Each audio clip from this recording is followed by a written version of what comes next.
Once upon a time, there was a powerful queen, feared across the land not for her strength, but for her cunning and ruthlessness. Her beauty had faded over the years, and as her envy grew, she became obsessed with keeping control of her kingdom and especially of her only daughter. The princess was as beautiful as she was kind, with a gentle heart that won her the love of the people. Tales of her kindness spread far and wide, attracting suitors from distant lands. But the queen, consumed by jealousy and fear of losing her daughter's companionship, refused to let anyone marry her. Every prince who dared to ask for the princess's hand was met with a challenge. The queen would say, "You may marry my daughter only if you complete a special task." These tasks were always impossible, cruelly designed so that each suitor would fail, and each failure ended in a grim punishment, for the queen commanded that their lives be taken. The kingdom's woodcutter, under strict orders, carried out these terrible sentences. One by one, the suitors disappeared, and the princess's heart grew heavy with sorrow. Each day, she would ask her mother, "Why must you do this?" And each time, the queen would only laugh and taunt her, saying, "You will never marry anyone, my dear." In a neighboring kingdom, news of the beautiful princess and her plight reached Prince Adrian. He was the son of a humble king, not wealthy or powerful, but known for his wisdom and kindness.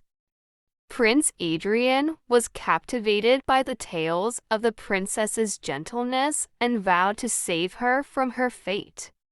"Father, I must go to her," he declared.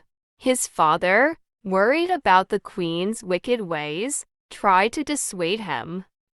"My son, I have heard what becomes of those who seek her hand. It is not a safe journey, nor a wise one." But Prince Adrian was undeterred.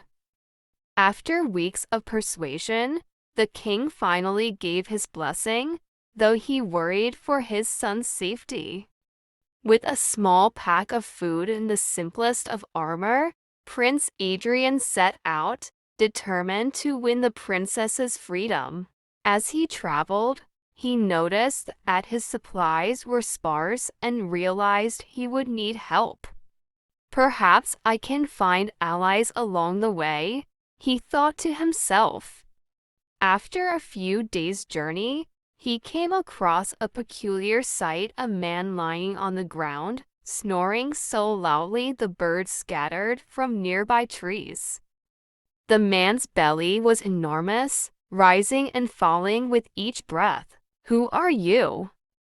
Prince Adrian asked, waking him gently.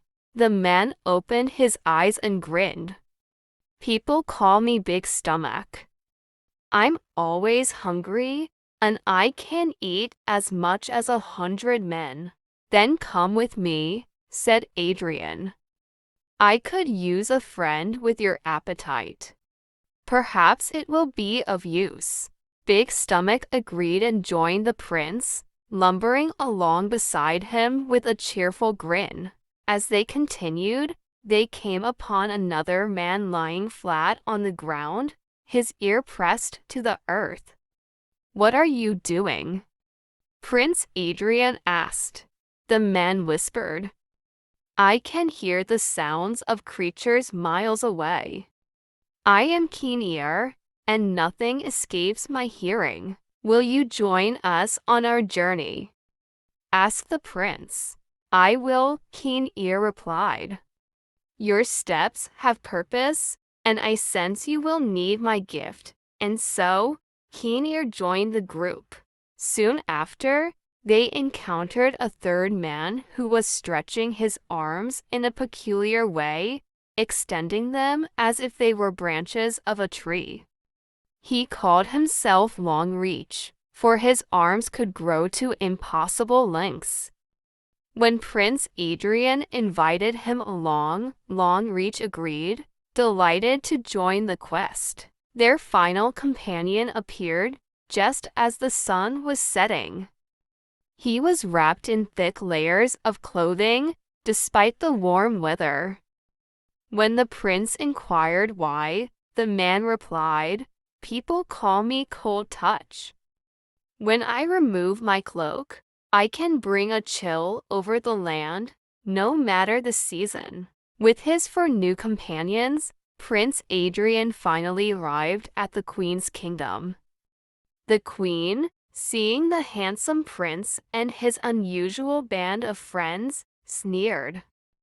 "If you wish to marry my daughter, you must complete 3 tasks. Fail, and you'll face the same fate as those before you." The first task was to retrieve a precious emerald that the queen claimed had been lost in the deepest part of a rushing river. Prince Adrian knew it would be nearly impossible for an ordinary person to find such a gem in the dangerous waters. But King Air knelt down and listened intently. After a moment, he pointed to a specific spot on the riverbed and whispered, "There, the emerald lies hidden among the stones." Longreach then extended his arms, reaching down into the swirling water until his fingers closed around the jewel. Triumphantly, he handed it to the queen. Furious but hiding her anger, the queen assigned the second task. She ordered a banquet of 50 roasted pigs, each seasoned to perfection, to be consumed by midday. Big Stomach grinned at the sight of the feast. Without hesitation, he began to eat, finishing each roast in mere moments. The queen's court looked on in shock as he devoured every last morsel, licking his fingers with satisfaction. Out of options, the queen devised a third task she was certain would defeat Prince Adrian. That night, she arranged for him to sit beside the princess in a high tower, and she set a single condition: if you fall asleep, you will lose her forever. She had secretly slipped a powerful sleeping potion into his wine, confident that he would be unable to stay awake. However, Cold Touch, sensing the queen's deception, wrapped Adrian in his cloak, keeping him cool and alert through the night.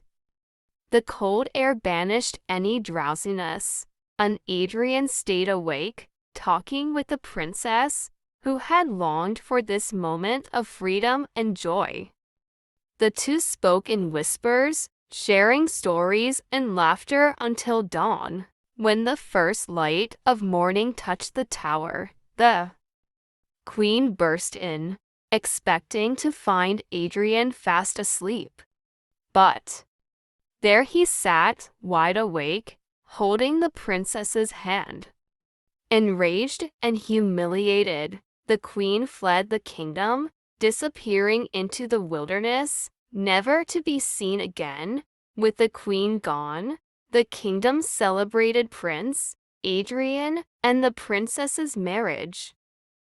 The people cheered for their new prince, who had freed them from the queen's cruel rule, and for the princess, whose kindness and beauty had won the hearts of all. Together, Adrian and the princess ruled wisely and fairly, bringing peace and prosperity to the land. Their 4 loyal friends remained by their side, each honored as heroes in the kingdom, and so, with laughter and love, they all lived happily ever after, forever, cherished by the people they served.